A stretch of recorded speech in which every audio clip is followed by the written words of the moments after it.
지난번에 이어서 제6장 진정한 평안의 회복 거기에 대해서 다시 한번 나머지 부분들을 말씀드리겠습니다. 지난번에 했던 것들을 잠깐 요약해 드리고 나머지 부분을 말씀드리겠습니다. 네, 오늘 코로나 숫자가 몇 명이 된다 그래요? 아주 26만이 되면서 참 희한한 것은 한 30만 가까이 되겠다 그렇게 말했던 것들이 그죠? 이렇게 마치 예언처럼 이루어져 가는 것을 보면 깜짝 참 놀라는 것 같아요. 어떻게 그렇게 잘 맞출 수가 있나. 또 그다음에 이제 코로나를 예상했던 미국의 그 한 사람이 또 뭐라 그러는가 하면 코로나는 곧 약해지겠지만 조금 있다 더 크고 강력한 것이 나올 것이라고 그렇게 예정을 합니다.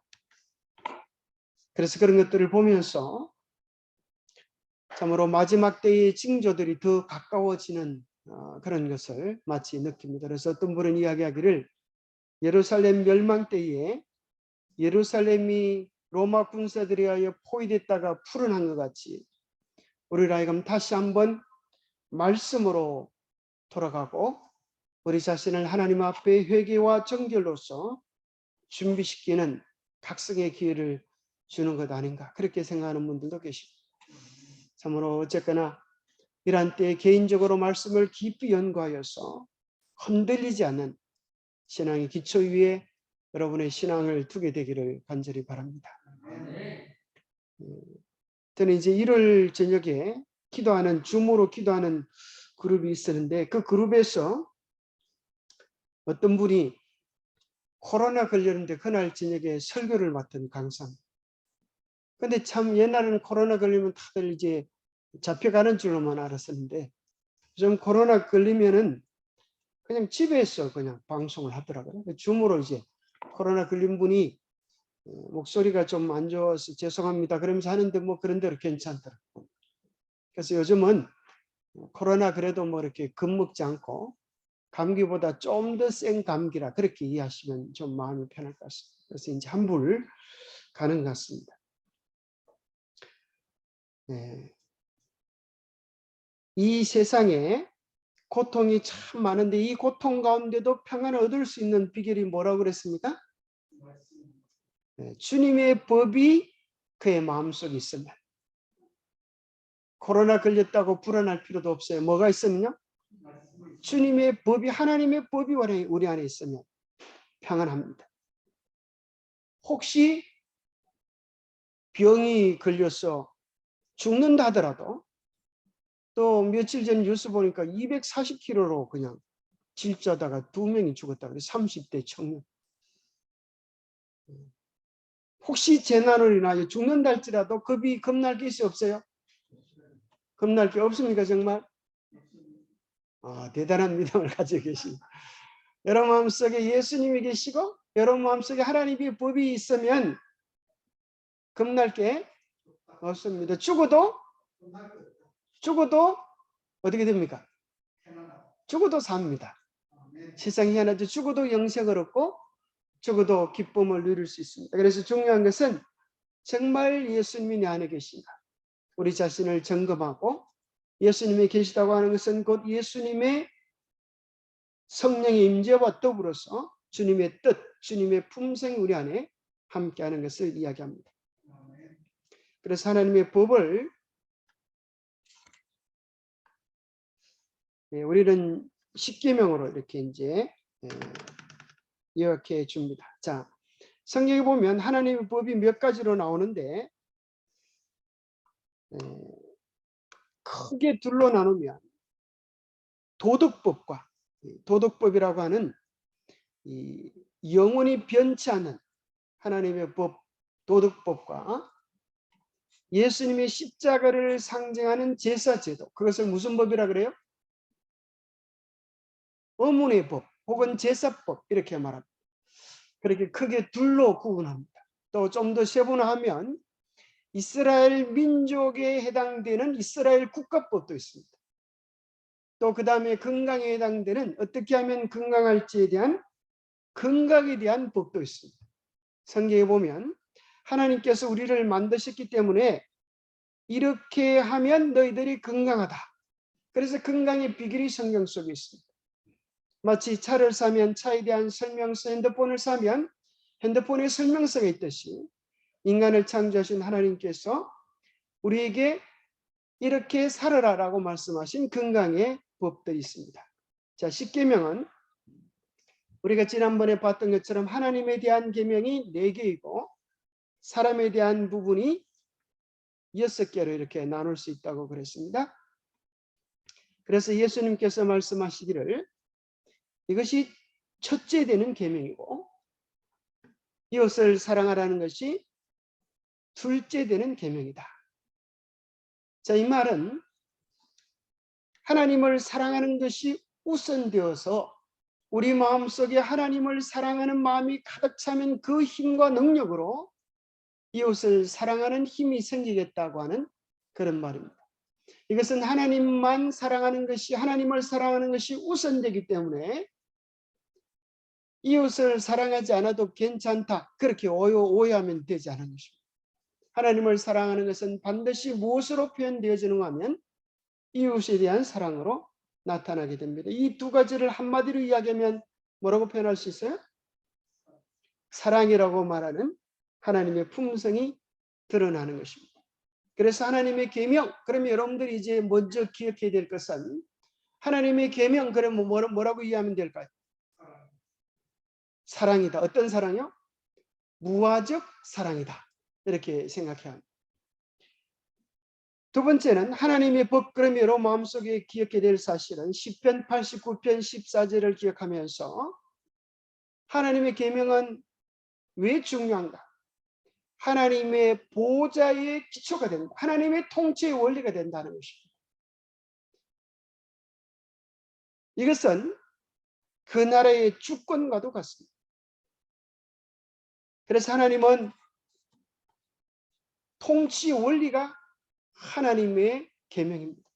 그래서 이 땅의 크고 작은 모든 우주 만물에 이르기까지 모든 것들이 어떤 정신으로 살아가고 있습니까? 사랑의 정신, 무화희생적 사랑의 정신으로 살아갑니다. 그래서 작은 풀 한 포기에서 꽃 한 송이까지 자기를 위하여 살아가는 것은 아무것도 없습니다. 하늘에 있는 빗방울도 왜 땅에 떨어져요?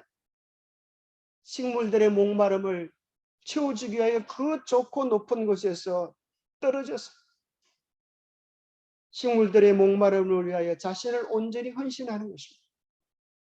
풀들도 자기를 통통하게 살찌워서 자기를 다른 존재를 위하여 주는 것입니다. 그런데 이 우주 가운데 자기만을 위하여 살아가는 유일한 존재가 있다면 그건 누굴까요? 그게 인간입니다. 그렇습니까? 자, 그래서 우리 인간은 그 마음을 바꿀 때 드디어 하늘의 법칙에 순응하여 살아가는 우주에 함께 살아갈 수 있는 공동체의 자격을 갖추게 됩니다. 이 가나안 농문학교에 가면 이제 밥을 주기 전에 정신교육을 시키는데 바발이 왜 이 땅에 태어나는가? 왜 태어났습니까? 누군가를 위하여 자기의 생명을 주기 위하여 태어났다. 그래서 1년 내에 아름답게 자라서 이제 몸뚱아리가 잘려지고 껍질이 벗겨지고 그렇게 푹 삼겨져서 이제 몇 번 죽어서 사람 입으로 들어가는데 이 사람이 무화적인 사랑, 이타적인 사랑 실천하며 사는 사람 입속에 들어가면 이 바발이 뭐라고 얘기하면서 들어가노 하면 얼싸 좋네. 나는 참 가치 있는 삶을 살았네. 이렇게 착한 사람을 위하여 내 목숨을 바칠 수 있다니 얼마나 기쁘고 영광스러운가. 그러면서 춤을 추면서 뱃속으로 들어가지만은 이기적이고 자기만 알고 죄를 짓기를 밥 먹듯이 하는 사람 입속에 들어가면 바발이 뭐라 그런다 그래요? 아이고 내 인생 망했네. 내가 평생 수고하며 살았는데 어쩌다가 이렇게 악인의 배를 채워주는 부정한 재물이 되었나. 그러면서 눈물을 흘리며 통곡한다. 실제 그럴지 안 그럴지는 잘 알지 못하지만 그 정신은 우리에게 이야기해 주는 것입니다. 이 땅에는 모든 만물, 그것들은 다 타인의 행복을 위하여 존재하는 것입니다. 자, 그래서 우리가 결국 기억해야 될 사실은 세 번째, 법에 대한 세 번째 이해는 하나님께서 이 모든 만물들은 자연 법칙에 의하여 지배당합니다. 그렇죠? 자연 법칙에 의해서. 이걸 갖다가 딱 놓으면 어디로 갈까요? 떨어져요. 왜 그래요? 아래로 떨어져요. 왜 그렇습니까? 법칙이 있기 때문에. 자연 법칙을 위배하지 않습니다. 짐승들은 어디에 의하여 살아갑니까? 짐승들은 뭐에 지배되어 살아갑니까? 본능에 지배되어 살아갑니다. 그러면 사람은 무엇으로 살아갑니까? 무엇이 그들을 지배할까요? 사람은 본능으로 살아가지 않습니다. 본능으로 살아가면 뭐가 되는 거예요? 짐승이 되는 거예요. 그죠?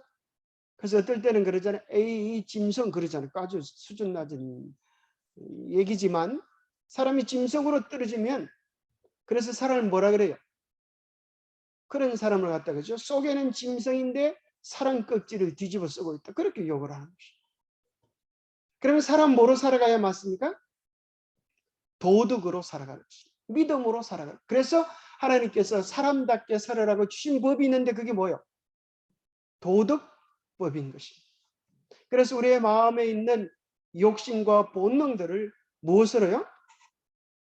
말씀으로, 양심으로, 도덕으로 제어하며 살아갈 때 우리는 사람답게 사는 것입니다.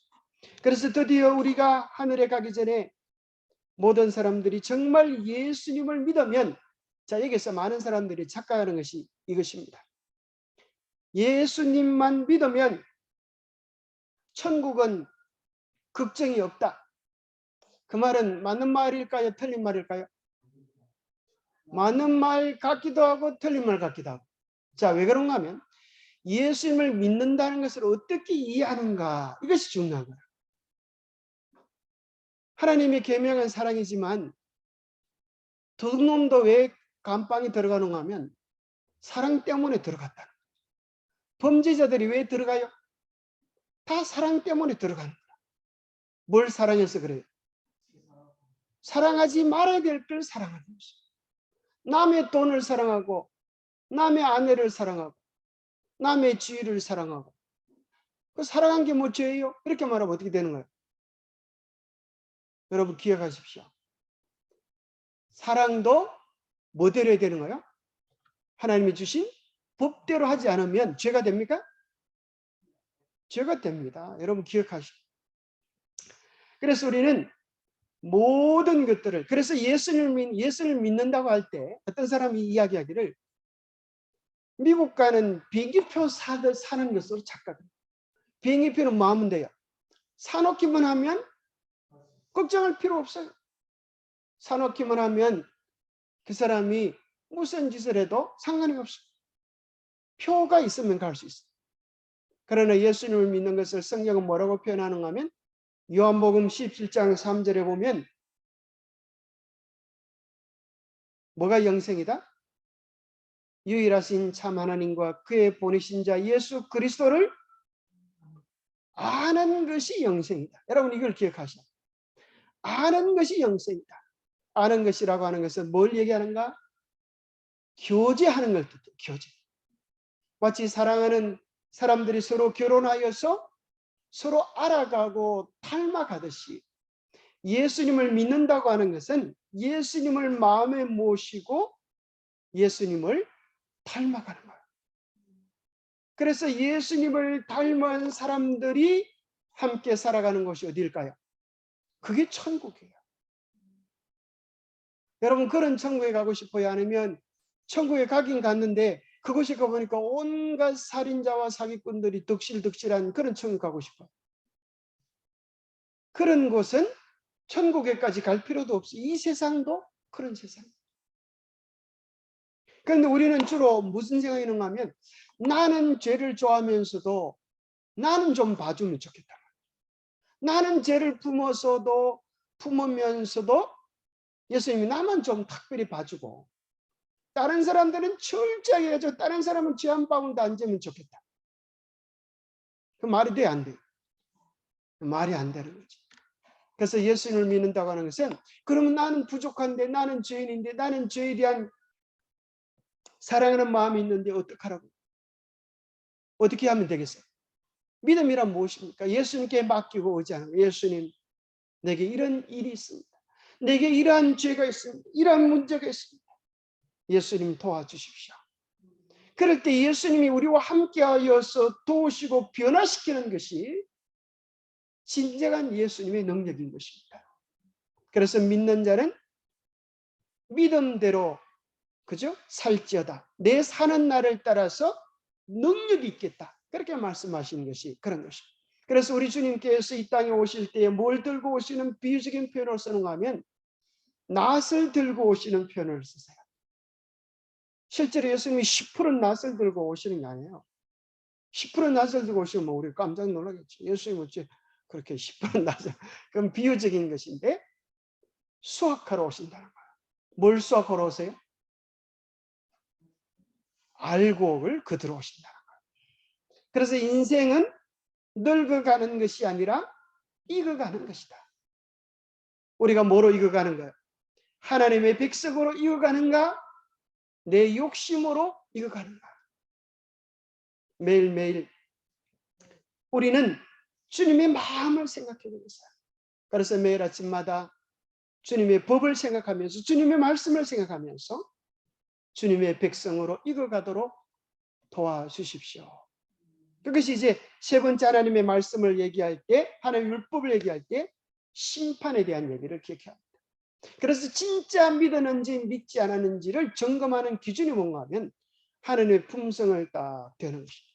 하나님의 계명을 대면서 정말 믿으면 믿은 자의 열매가 나오는 것입니다. 그래서 마태복음에도 예수님이 이야기하기를 뭐라 그러시는가 하면 나더러 주여 주여 하는 자마다 다 천국에 들어간다 안 간다?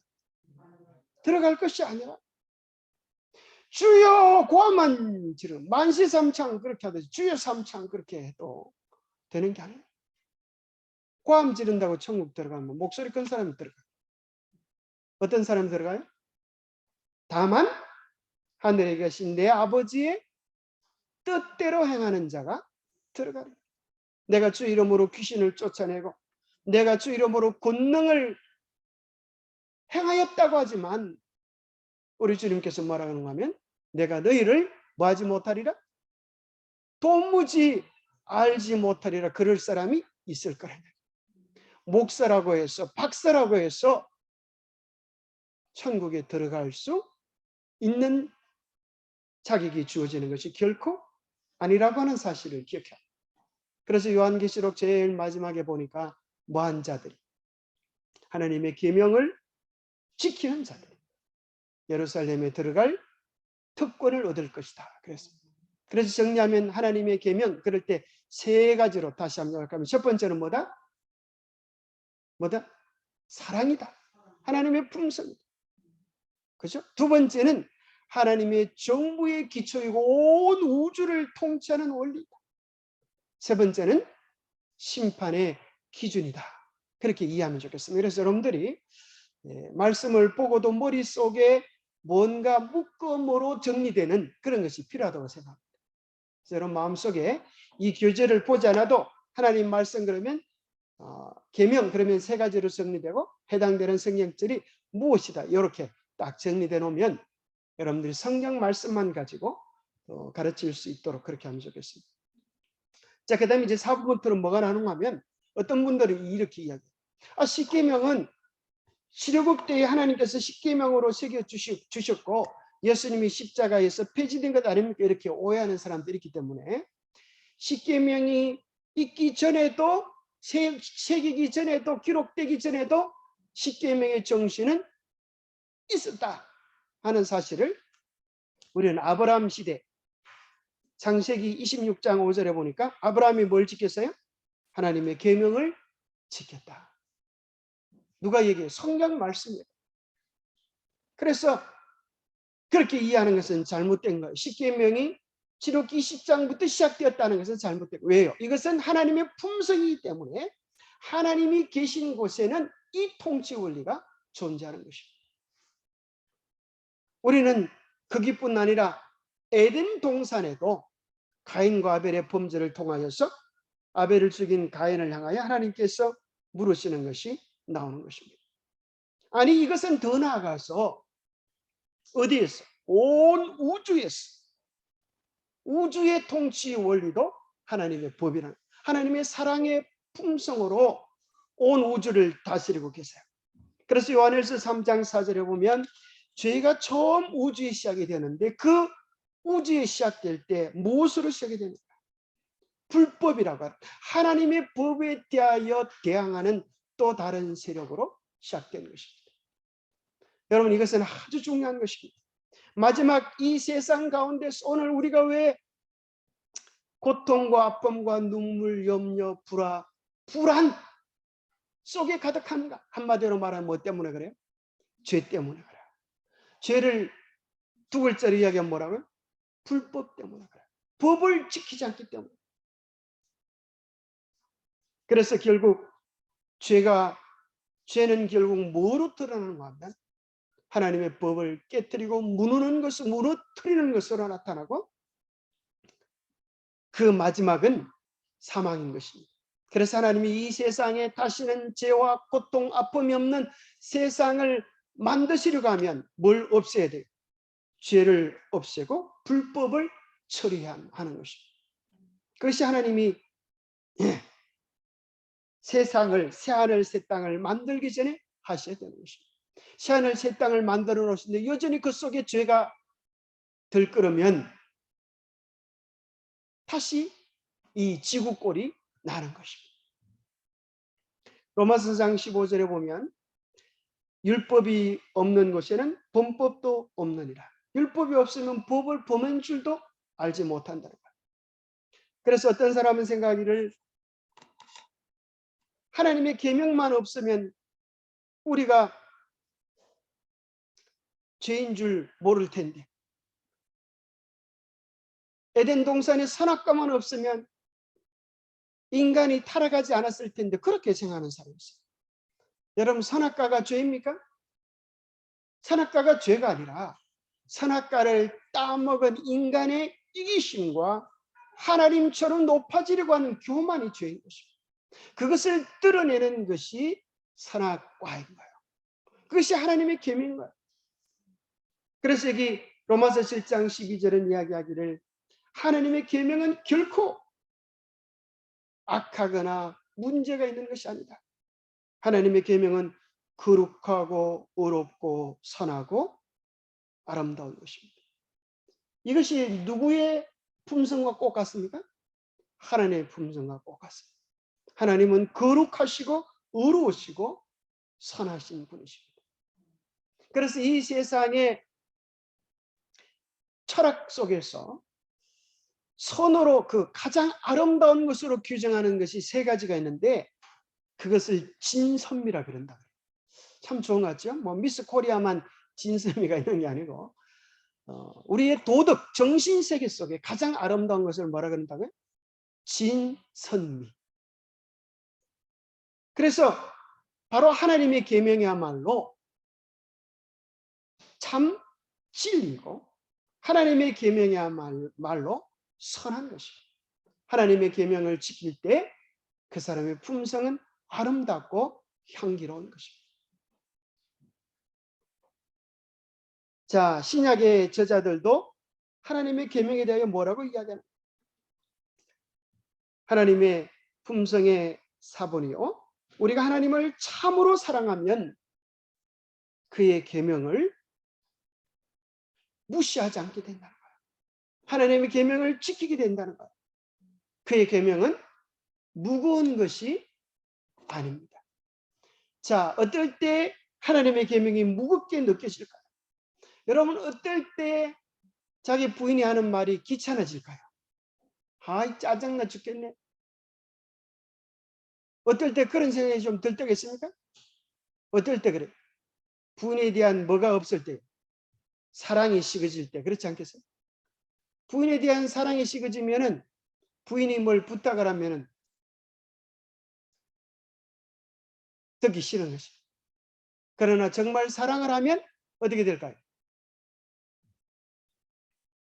시키지 않아도 뭘 해줄 게 없나 이렇게 두리번거리면서 찾게 된. 그래서 뭐가 우리를 하나님의 계명을 가벼운 것으로 만들게 돼요? 사랑. 하나님을 사랑하는 것은 이것이니 그의 계명들을 즐겨 지키는 것이라. 그럴까요? 사랑하면 즐겨 지키는 것이고, 그러나 사랑하지 않으면 그것은 아주 힘들고 무겁고 어려운 것이 되는 것입니다. 그래서 성경은 자유의 율법이라 그랬습니다. 우리 속에 사랑이 있으면 그것은 기쁨을 주는 율법이고 행복을 주는 율법. 그래서 십계명은 우리를 어디로 인도하는가? 우리가 우리에게 죄를 깨닫도록 해서 죄인 줄 알게 되면 어디로 나가게 되는가? 죄와 멀어지고 예수님께 가까이 나아가는 몽학 선생이 된다. 그렇게 성경은 이야기해 주고 있습니다. 자, 그래서 여기 보면 신약 시대에 로마서 3장 31절은 이야기하기를 우리가 어떤 사람이라고 생각하는 사람이죠. 이제 예수님을 믿고 구원을 받았으니 은혜로 사는 것이지 하나님의 율법은 수준 낮은 것이다. 하나님의 율법은 지킬 필요가 없다. 여러분 그렇게 말하는 사람 들어봤어요? 저는 그렇게 말하는 사람 들어봤어요. 율법을 수준 낮은 거라. 은혜는 고차원적인 거고 율법은 수준 낮은 거라. 그런데 여러분 하나님 율법을 잘못 알아서 그렇습니다. 하나님 율법을 문자적으로만 이해해서 그렇습니다. 하나님의 율법은 뭐와 같아요? 하나님의 성품과 같아요. 하나님의 성품은 깊고 깊은 것입니다. 한 율법사가 예수님께 나왔습니다. 예수님, 어느 것이 가장 큰 계명입니까? 첫째는 하나님을 사랑하고 둘째는 내 이웃을 내 몸과 같이 사랑. 하나님 제가 어떻게 하면 예수님 제가 어떻게 하면 영생을 얻을 수 있겠습니까? 하나님의 계명을 지키라. 그렇게 우리 주님 말씀하셨어요. 그때 이 청년이 이야기하기를 제가 어릴 때부터 하나님의 계명은 다 지켰습니다. 어떻게 이렇게 수준 낮은 얘기를 하십니까? 그런데 예수님 뭐라 그래요? 뭐라 그래요? 네 소유를 다 팔아가지고 가난한 사람들에게 주라. 그 청년이 뭐라 그래요? 근심하며 돌아가니라. 예수님 그건 좀 곤란하겠습니다. 그 청년이 하나님 사랑, 이웃 사랑 한다는 거 안 한다는 거? 안 한다는 것을 그의 삶으로 증명해 주신. 사실은 그 청년의 마음속에 부족한 것이 딱 한 가지가 있었는데 그것이 무엇인가 하면 하나님의 사랑에 대한 깊은 감동이 없었습니다. 그저 그는 형식적으로 천국에 들어가기 위하여 계명을 문자적으로 지키는 낮은 수준의 삶을 살았습니다. 예수님께서 정말 네가 하나님의 사랑을 모르는구나. 재물에 마음이 매이는 불쌍한 수전노 같은 내 마음을 풀어주기를 원한다 하셨어요. 주님은 그 청년을 불쌍히 여기셨어요. 그가 어떤 죄에 묶여 있는지, 어떤 사슬에 묶여 있는지를 깨닫게 하기 위하여 시험을 주신 것입니다.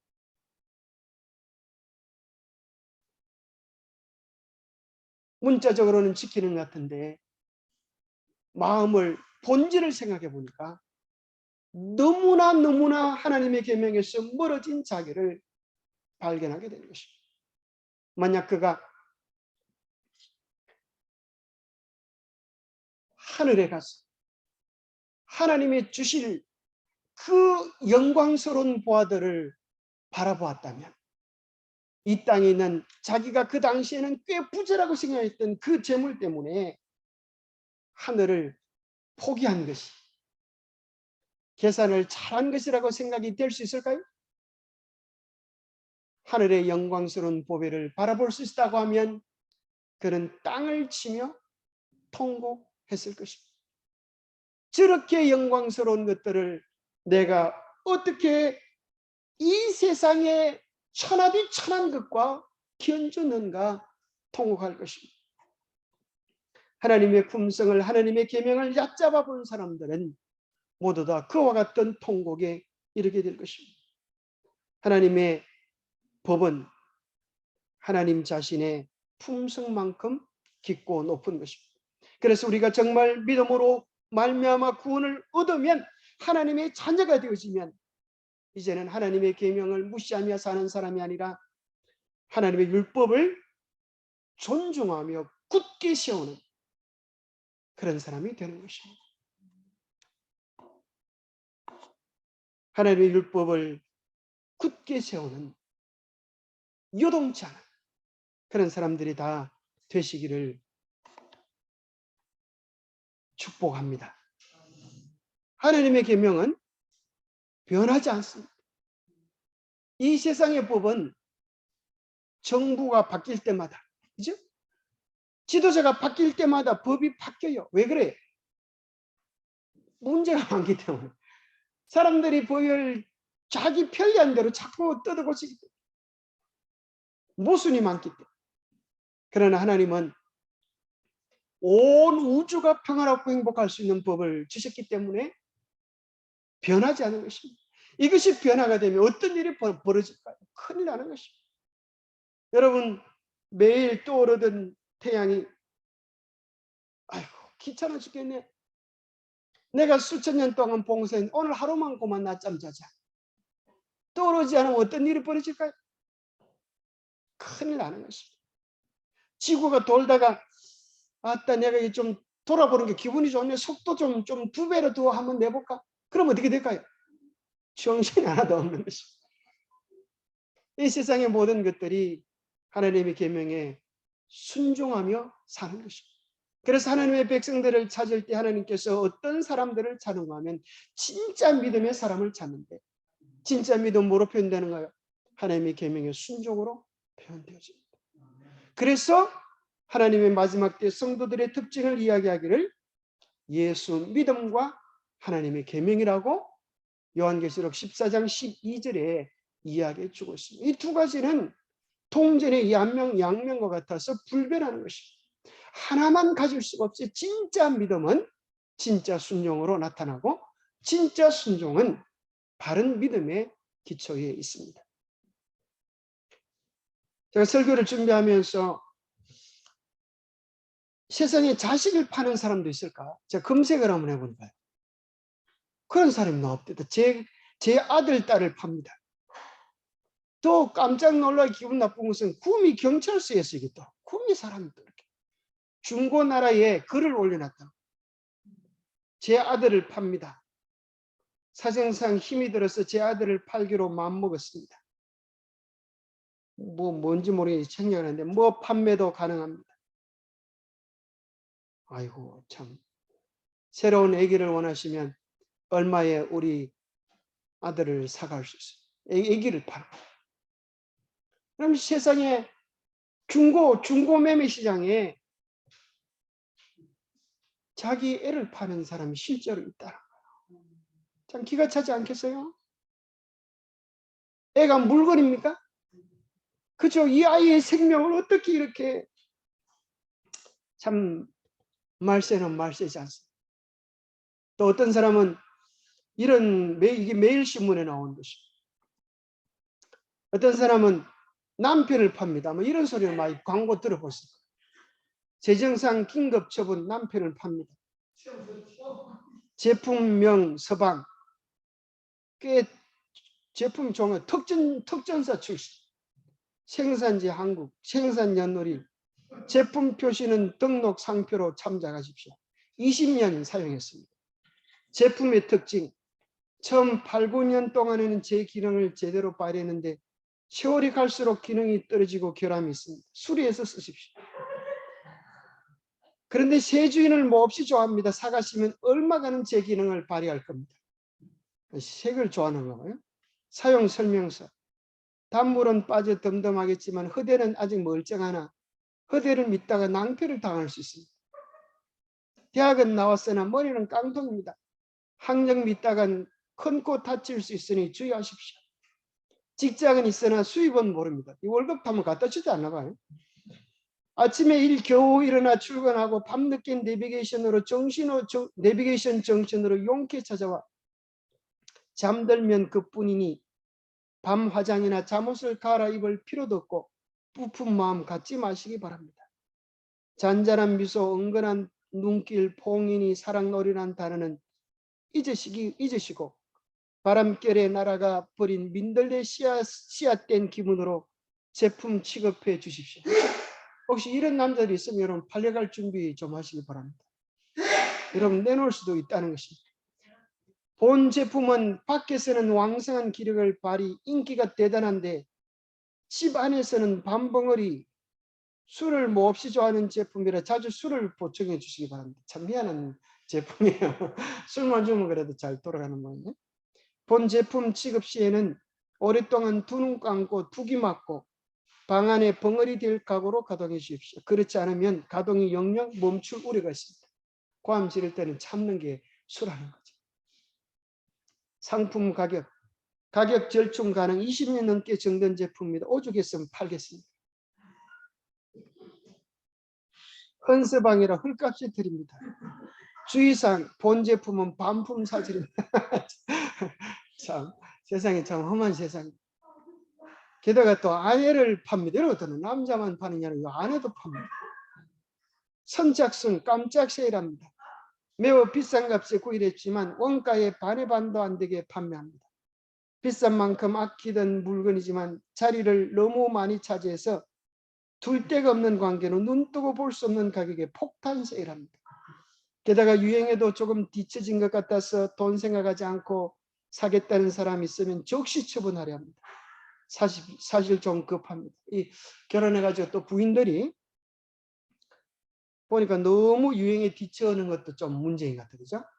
나이가 들면서 자꾸 막 애 한둘 낳고 나면 머리가 삼양라면 같이 막 눈은 전설공에 나오는 주인공 같이 그래 살면 안 된다는 거예요. 조금씩 가꾸라는 것 같습니다. 그죠? 상태를 설명하자면 구입 당시에는 A급이었습니다. 날씬하고 귀여워서 갖고 다니기도 좋고 조용하고 깔끔한 이미지라 탐내는 사람들이 무척 많았기 때문에 많은 시간과 돈을 투자해 정말 치열한 경쟁을 뚫고 어렵게 구입했습니다. 그런데 아무래도 속아서 구입한 것 같습니다. 포장을 푸는 순간 처음 본 모양과 달라서 이상하다 싶었을 때 바로 반품하지 않은 것이 큰 실수였습니다. 시간이 지날수록 열어난 소음이 많이 납니다. 아주 심각한 상태인 모양이에요. 실제로 영국에서 중앙일보에 중앙일보에 나왔는데 국제 부분에 38세 남편이 한 잡지에 자기 아내를 판다는 광고를 실었습니다. 잔소리하는 아내를 팝니다. 세금도 정기검사도 필요 없습니다. 유지비는 많이 들고 약간 녹이 슬었습니다. 이유는 아내가 사사건건 잔소리를 늘어놓는다. TV 드라마에 빠져 살면서 내 취미는 인정해 주지 않아 홧김에 광고를 냈다. 또 이 제품이 아주 잔소리가 심하기 때문에 잔소리를 피해서 도망가라고 낚시 도구까지 상품으로 챙겨드립니다. 그렇게 광고를 냈다는 거예요. 아주 이 제품이 시끄러우면 낚시를 들고 도망갈 수가 있다고 이렇게. 참으로 이런 것들을 보면서 사실은 결혼이 다가 아니다. 그죠? 하나님의 계명, 사랑을 유지시켜 가면서 아름답게 이루어가는 것은 결혼보다 더 중요한 것이다. 그거 중요한 것 같아요. 우리 신앙도 그럴까요? 처음 믿게 하는 것이 다가 아니라 주님과의 사랑을 아름답게 갖고 가는 것이 중요합니다. 결코 하나님의 계명이 폐지되었다고. 어떤 사람은 그런 사람이 있어요. 그죠? 남의 여자들한테는 잘하다가 자기 여자한테는 잘 못해. 자기 여자가 이제 불평을 합니다. 어떻게 당신은 딴 여자 몸은 잘해주는데 나한테는 이렇게 못해줘요. 그럼 또 어떤 남자는 잡아놓은 고기한테 뭐 미끼 주는 거 봤나?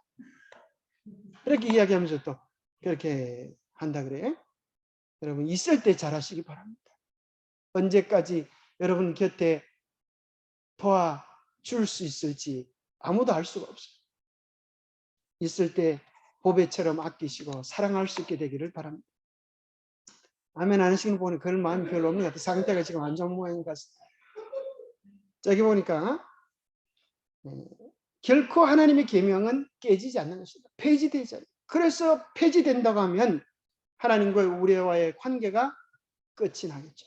그래서 하나님 예수님께서는 십계명이 폐지된다고 하는 사람들에게 뭐라 그런가? 마태복음 5장 17절 내가 율법이나 선지자를 폐하러 온 줄로 생각하지 말라. 폐하러 온 것이 아니요 완전하게 하려 합니다. 진실로 너희에게 이르노니 천지가 없어지기 전에는 율법의 1.1획도 그냥 없어지지 않고 뭐 결코 없어지지 아니하고 다 이루리라. 누가 하신 말씀? 우리 주님 하신 말씀입니다. 하나님의 말씀에 1.1획도 없어지지 아니하고 다 이루어진다고 하는 것이 우리 주님의 말씀으로 믿을진데 어떻게 성령 말씀도 이루어지지 틀리지 않은데 성령 말씀도 틀리지 않은데 하나님이 진수로 기록하신 돌비에 기록하신 하나님의 계명 십자가가 변경될 것, 십계명이 변경될 것이라고 생각할 수 있겠습니다. 예수님은 결코 하나님의 계명을 무시하지 않으셨어요. 너희들은 이렇게 들었지만 나는 더 깊은 차원으로 이야기한다 하시면서 예수님께서 십계명을 풀어주셨습니다. 옛사람들은 살인하지 말라 그랬지만 나는 너희들에게 이야기하기를 뭐가 살인이다? 미워하는 것이 살인이다. 살인의 깊은 의미들을 본질적 의미들을 이야기했습니다. 옛사람들은 간음하지 말라고 했지만 나는 마음의 업욕을 품는 자도 이미 간음했다라고 이야기합니다. 우리의 마음의 깊숙한 부분까지를 우리 주님은 말씀하고 계시는 것입니다. 그래서 마태복음 19장 17절 내가 생명에 들어가려면 계명들을 지키라 그렇게 말씀하셨습니다. 그런데 성경에 보니까 실제로 폐지되었다고 말씀하시는 부분이 나와요. 계명이 폐지되었다라고 하는 부분이 나와요. 그것은 뭐 어떤 계명이냐면 자 어떤 계명은 어떤 말씀은 영원하다고 하고 어떤 말씀은 폐지되었다고 하면 어느 게 맞는 거예요? 어느 게 맞는 거예요? 둘 다 맞는 거예요. 그러면 뭘 우리가 분별력이 필요한 것입니다. 폐지된 계명과 폐지되지 않는 계명이 있다고 하는 사실을 발견해야 되는 거죠. 그래서 좀 더 연구해 보면 분명히 누구든 쉽게 깨달을 수 있어요. 자, 이 제사법은 혹은 의식법이라고 말했던 것은 제사 양을 잡아서 죄인이 죄 용서받게 해요 제사를 지냈어요. 그리고 하나님의 큰 구원의 계획을 절기를 통해서 나타내 주셨습니다. 이러한 것들은 실제로 예수님께서 십자가에 달려 돌아가실 때 성소 휘장이 위에서부터 아래로 찢겨짐으로 이 성소 제도가 폐지되어졌음을 보여주었습니다. 성소 휘장이 위에서부터 아래로 찢겨졌다는 말은 무슨 말이에요? 누가 찢었다는 거예요? 하나님께서 찢었다. 위에서부터 찢겨졌다. 그래서 원형을 만났기 때문에 더 이상은 필요 없다고 하는 것을 이야기합니다. 마치 모리아산에서 누가 도망가고 누가 죽었어요? 모리아산에 누가 도망갔어요? 모리아산에 누가 살게 되었어요? 이삭이 살게 되어지고 이삭을 대신해서 누가 죽어요? 숫양이 죽임을 당하게 된 것처럼 바로 칼바리에서 유월절 양을 잡기 위하여 제사장이 데리고 온 것입니다. 유월절 양을 죽이려고 하는 그 순간에 성소 휘장 위에서부터 아래로 찢겨지고 예수님께서 돌아가시고 누가 이번에는 살아요? 어린 양이 살게 되는 것입니다. 바로 예수자 이 그림이 참 영감적인 그림이죠. 그죠? 성소 휘장 너머에 뭐가 보여? 십계명, 예수의 십자가, 예수님의 십자가가 이 모든 제도를 성취시켜 주었기 때문에 이제는 이 제도가 필요하지 않다. 지금은 양자부 제사 드릴 필요가 있다 없다? 없는 것이야. 그것을 이야기하죠. 마태복음 27장 15절에 성서 위장이 위로부터 아래까지 참 중요한 표현이에요. 아래부터 위로이면 사람이 찢을 수 있는, 위에서부터 아래까지 찢어져 둘이 되고 땅이 진동하며 바위가 터지는 역사가 일어났습니다. 그래서 이 어린 양은 예수님을 상징하는 상징적 표현입니다. 만약 도덕법이 폐했다면 세상이 큰일 나는 것입니다. 도덕이 없어지면 사람들이 짐승으로 변해버리는 것입니다. 요즘 보니까 러시아의 대통령 누구예요? 푸틴이 찬밥 신사예요. 자기는 막 싸워서 이기면 그죠? 자기를 영웅시할 줄 알았는데 온 세계가 그 사람 사람 취급을 안 주고 속에 도둑놈이 들어오고 속에 짐승이 들어오고 어떻게 민간인들을 그렇게 학살하고 죽일 수 있느냐. 아주 나쁜 놈이다. 온 세계가 거래를 끊고 아주 그렇게 사람 취급을 하지 않습니다. 오히려 우크라이나 그 사람들이 약자임에도 불구하고 참 놀라운 것은 그죠. 약자임에도 불구하고 러시아 포로들을 죽이지 않고 잡아가지고 어떻게 빵도 주고 우유도 주고 핸드폰도 주고 너희 집에 전화해라. 얼마나 엄마 보고 싶냐. 걔들이 막 전화하는 엄마 나는 그냥 총싸움 훈련하는 줄 알았는데 보니까 전쟁이었어. 내가 잡혀가지고 있어 엄마. 알고 보니까 우크라이나 사람들 참 좋은 사람들이야. 우리를 죽이지도 않고 막 먹을 것도 주네. 마치 성경에 나와 있는 누구 얘기 같아. 엘리사 이야기 같아. 참 감동적이야. 엘리사가 그죠? 적군들이 올 때 먹을 것을 챙겨서 주는 것 같이 그렇게 사랑을 베푸는 것을 보면서 누가 이겼어요? 수준이 다르다. 온 세계의 우크라이나는 정말 대단한 민족들로 칭송을 얻고 러시아는 이건 사람도 아니다. 어떤 사람은 러시아 사람인데 외국에서 러시아 여권을 펴면서 나는 내 조국이 부끄럽다. 그렇게 하지 않습니다.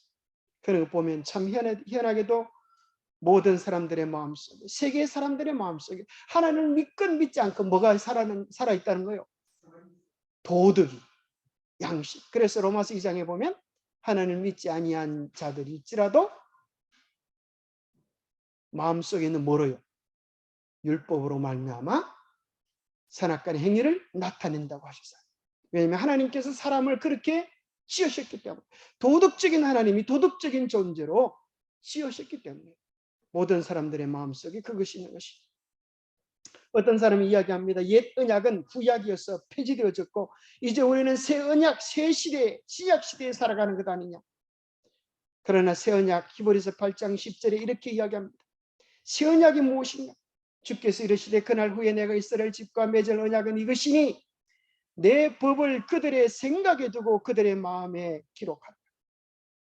새 언약은 하나님 계명 무시해도 된다 이게 아니에요. 옛 언약은 하나님의 계명을 어디에 새겼는데요? 옛 언약은 돌비에 새겼는데 새 언약은 어디에 새겨요? 마음에 새긴다. 어떻게 마음에 새겨져요?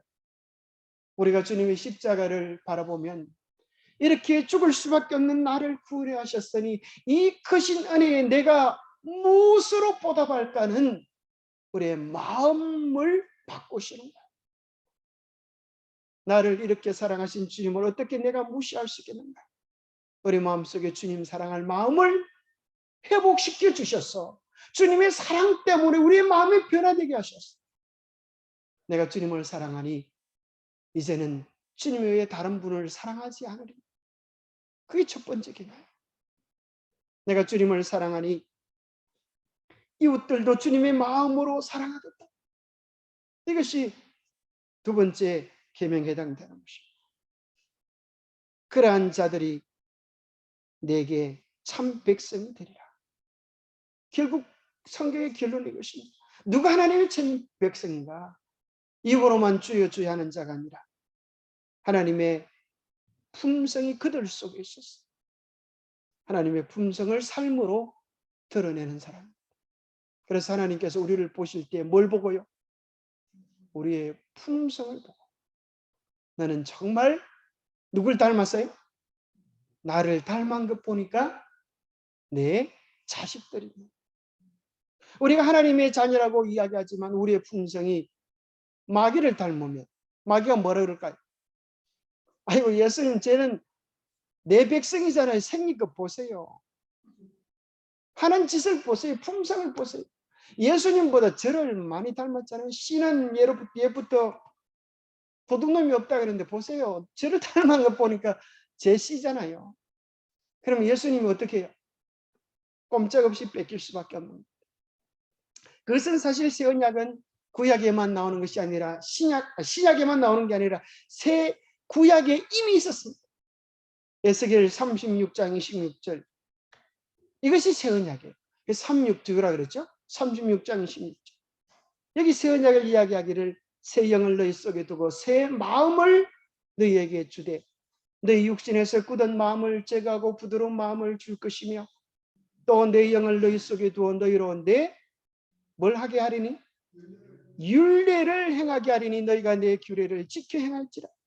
자, 성령께서 오시면 우리의 마음이 부드러워지는데 부드러워진다고 하는 것은 하나님의 계명에 대하여 불순종하는 마음이 아니라 순종하고 사랑하는 마음으로 변화시켜서 궁극적으로 뭐하게 한다? 하나님의 계명에 순종하는 참 백성이 되게 하는 것이 새 언약인 것입니다. 어떻게 우리가 하나님의 계명을 지킬 수 있을까요? 우리의 힘으로 재간으로 지킬 수는 없습니다. 오직 빌립보서 2장 13절에 나오는 것처럼 너희 안에 행하시는 일은 누구시니? 하나님이시니. 예수님이 우리 안에 계시면 하나님이 우리 안에 계시면 그분께서 역사하셔서 행하게 되는 것입니다. 그래서 요한일서는 뭐라 그런가 하면 자, 요한일서 아주 주님이 우리 안에 계시면 어떻게 되는가? 자, 잠깐 중요한 성경 구절이기 때문에 찾아보겠습니다. 요한일서 3장 24절입니다. 그의 계명을 지키는 자는 주 안에 거하고 주는 그 안에 거하시는. 여기 이렇게 얘기합니다. 주님이 내 안에 거하신다 하는 것을 다른 말로 하면 주의 계명을 지키는 자가 되었다. 왜요? 그 안에 주님이 계셔서 주님의 뜻이 그의 삶으로 나타날 수밖에 없기 때문에. 그래서 주님이 우리 안에 계시면 우리 안에 뭘 두고 행하게 하신다? 너희에게 소원을 두고 행하게 하신다. 어떻게 하면 주님 기쁘시게 할까? 어떻게 하면 주님의 자랑이 될 수 있을까? 우리의 마음속에 시키지 않아도 자원하는 심령이 생겨서 주님을 위하여 살게 되어지는 것입니다. 자, 그래서 이제 마지막으로 우리가 어떻게 살아야 하는가? 우리가 믿음으로 구원받았으니 이제는 주님 앞에 사랑을 드리는 그런 삶을 살아야 한다는 것입니다. 우리가 율법을 지켜서 구원을 얻는 것이 아니라 구원받은 자가 그들의 행위로 구원받은 자의 아름다운 삶을 드러내는 것입니다. 사랑하면 꽃을 주고 싶고 사랑하면 주고 싶은 것입니다. 사랑하면 함께 하고 싶은 것입니다. 마지막 결론 15번에 보면 나의 하나님이여 내 주의 뜻 행하기를 많이 즐기오니 기뻐하오니 주의 법이 나의 심중에 있나이다. 주님의 뜻을 어떻게 할 때 행할 수 있다고요? 주님의 법이 우리 안에 있을 때 행할 수 있게 된다고 말씀해 주고 계십니다. 우리의 마음에 주님을 모신다고 하는 것은 주님의 사랑을 품는 것이고 하나님의 법을 품는 것이어서 우리의 삶에 우리의 품은 것들이 나타나게 될 것입니다. 우리의 마음에 원망을 품고 한을 품으면 우리의 삶에 뭐가 나올까요? 한이 나타나. 그런 우리의 마음속에 사랑을 품으면 감사와 기쁨이 나타납니다. 율법과 조화로운 삶을 사는 핵심은 내가 나를 사랑하면 나의 계명을 지키게 되리라. 마지막 약속입니다. 오늘 예수님께서 당신 안에 거하셔서 하나님께 순종하는 삶으로 당신을 이끌어 달라고 요청하시겠습니까? 네, 거기 여러분 책에 나오는 대로 여러분 결심하시고 또 결심을 시키면 되겠습니다. 그래서 참 중요한 것은 마지막 이제 율법에 대한 결론이 것입니다. 율법을 지켜서 구원을 얻는 것이 아니라 뭐 하기 때문에 구원받았으니 예수님이 내 안에 계시니 예수님이 우리 안에 역사하시면 예수님의 선함이 드러나는 것인데 그것이 하나님의 계명에 대한 순종으로 또 이웃에 대한 사랑으로 성령의 열매로 나타나게 되는 것임을 기억하시면 좋겠습니다. 기도하겠습니다. 하나님 아버지, 우리에게 놀라운 하늘의 사랑을 더해 주시니 감사합니다. 우리 하나님이 참으로 이기적인 신이 아니라 우리를 위하여, 우리를 구원케 하시기 위하여 당신의 아들까지 주신 참으로 무화적 사랑의 본질이신 분이심을 인하여 감사합니다. 우리도 주님의 그 사랑을 깊이 깨닫고 구원을 경험하며 하나님의 계명을 우리의 삶에서 목숨처럼 소중히 여겨가게 도와주시옵소서. 그래야 하나님의 계명이, 하나님의 말씀이 우리의 삶의 행복이 되고 흔들리지 않은 신앙의 기초가 될 수 있도록 축복하여 주시옵소서. 하나님, 오늘 이 재난과 환난과 어려움 많은 세상 가운데서 우리의 마음을 지켜주시고 무엇보다도 우리의 마음속에 하나님의 사랑을 깊이 누려서 행복한 자 되게 하시고 이 사랑을 이웃에게 또 나눔으로 행복이 정복되어지는 기쁨을 누리는 참된 행복의 주인공들이 될 수 있도록 우리 모두를 축복해 주시옵기를 우리 주 예수 그리스도 이름 어지하여 간절히 간구하옵나이다. 감사합니다. 묵상 기도로 예배 마치겠습니다.